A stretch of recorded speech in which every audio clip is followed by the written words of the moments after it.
আব্দুল্লাহ ইবনে উমর রাদিয়াল্লাহু তাআলা আনহু হতে বর্ণিত আছে, তিনি বলেন নবী সাল্লাল্লাহু আলাইহি সাল্লামকে আমি তার স্বীয় হস্তে গুনে গুনে তসবিহ পাঠ ও করতে দেখেছি। হাদিসটি তিরমিজিতে ৩৬৮৬ নম্বর রয়েছে।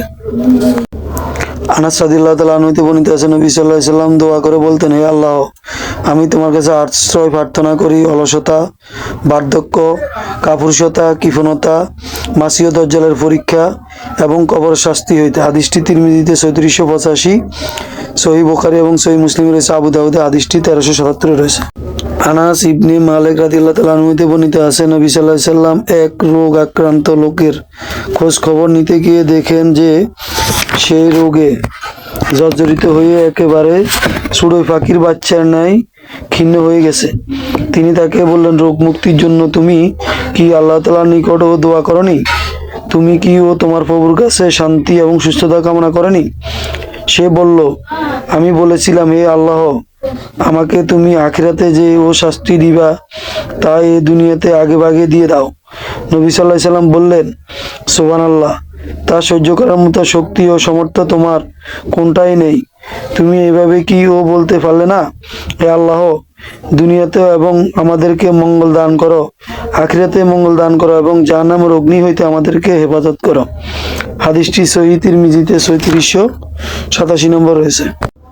রাব্বানা আতিনা ফিদ দুনিয়া হাসানাতা ওয়া ফিল আখিরাতি হাসানা।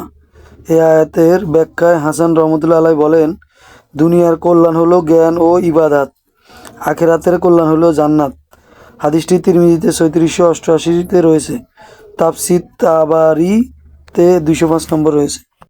আব্দুল্লাহ ইবনে মাসউদ রাদিয়াল্লাহু তাআলা আনহু হইতে বর্ণিত আছে, নবী সাল্লাল্লাহু আলাইহি সাল্লাম এই দোয়া করতেন, হে আল্লাহ, তোমার কাছে আমি হেদায়েত, তাকওয়া, চরিত্রের নির্মলতা এবং আত্মনির্ভরশীলতা প্রার্থনা করি।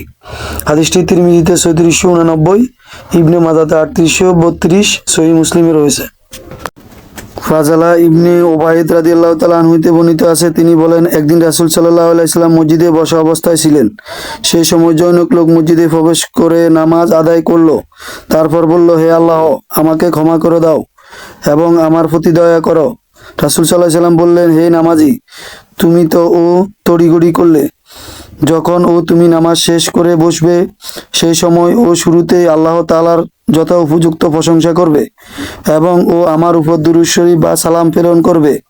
তারপর আল্লাহ তাআলার নিকটে দোয়া করবে। বর্ণনাকারী বলেন, এরপর থেকে লোক এসে নামাজ আদায় করে এবং প্রথমে আল্লাহ তাআলার প্রশংসা করলো, তারপর নবী সাল্লাল্লাহু আলাইহি সাল্লামের উপর দুরূদ ও সালাম পেশ করলো। নবী সাল্লাল্লাহু আলাইহি সাল্লাম তাকে বললেন, হে নামাজি, এইবার দোয়া কবুল করা হইবে। হাদিসটি তিরমিজিতে ৩৬৭৬ রয়েছে। সহিহ আবু দাউদে ১৩৩১ নম্বর রয়েছে।